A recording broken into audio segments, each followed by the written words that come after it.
face etched with grief, the PR girl who became Queen's second daughter, Rebecca English, hails Sophie, who has quietly and unobtrusively become one of the unsung treasures of the royal family. Hunkered down on her heels, eyes red-rimmed as she studied the floral tributes and loving messages, the Countess of Wessex appeared lost in thought.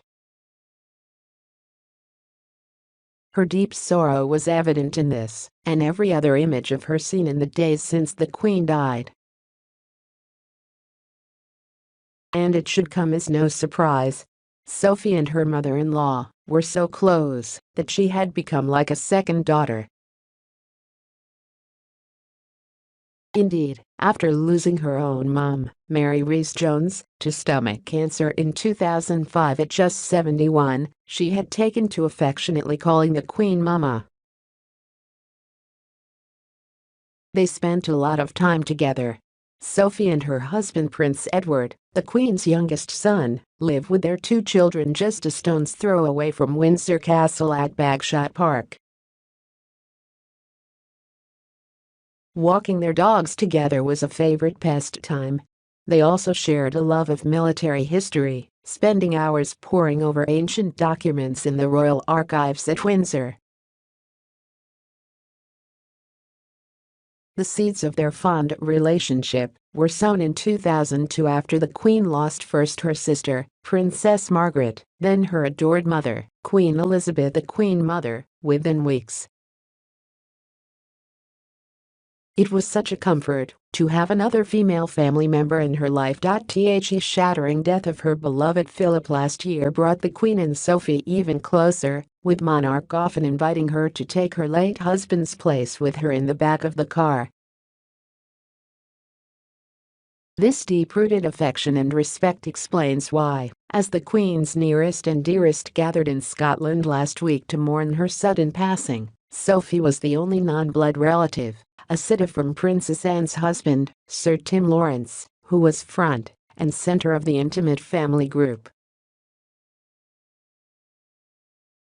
For Sophie, 57, has quietly and unobtrusively become one of the unsung treasures of the royal family. Sophie wasn't born into aristocracy. She's always worked for a living. As countesses go, she's pretty grounded. And that's something the royal family needs, says one royal insider. There is even a swell of chatter that Sophie and Edward, who are set to be made the Duke and Duchess of Edinburgh in line with Philip's wishes, could be promoted to William and Kate's second-in-command. How far they have both come after the shakiest of starts. In some respects, Sophie and Edward were the Harry and Meghan of their day. Like the Sussexes, they insisted on trying to break the mold and forge lucrative commercial careers, she in PR and he in TV production, in tandem with their royal duties.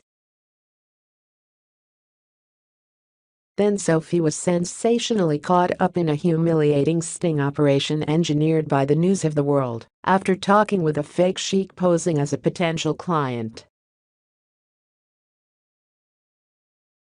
Her taped indiscretions about senior politicians were highly embarrassing. For his part, Edward was lambasted for trying to cash in on his royal links in his commercial ventures. Unlike the Sussexes, Sophie and Edward wound down their businesses and dug into royals' duties, rebuilding their reputations within the royal family. The Countess is now the second hardest working female royal after Anne, and has won plaudits for her choice of work on preventable blindness and the issue of sexual violence in war. One senior Whitehall source told me that her championing of the cause has been invaluable. She is not afraid to shy away from the questions that need to be asked of those in charge and hold their feet to the fire, they say. Baroness Stedman Scott-Obe, Under Secretary of State for Work and Pensions, speaking to me in a personal capacity, has known Sophie for 18 years through a charity helping the long-term unemployed. When she first came to visit us, she didn't want any fuss or fanfare, and I just told them to make sure the place was tidy and the toilet was clean. She turned up on her own and sat chatting. She's such a natural, she enthuses.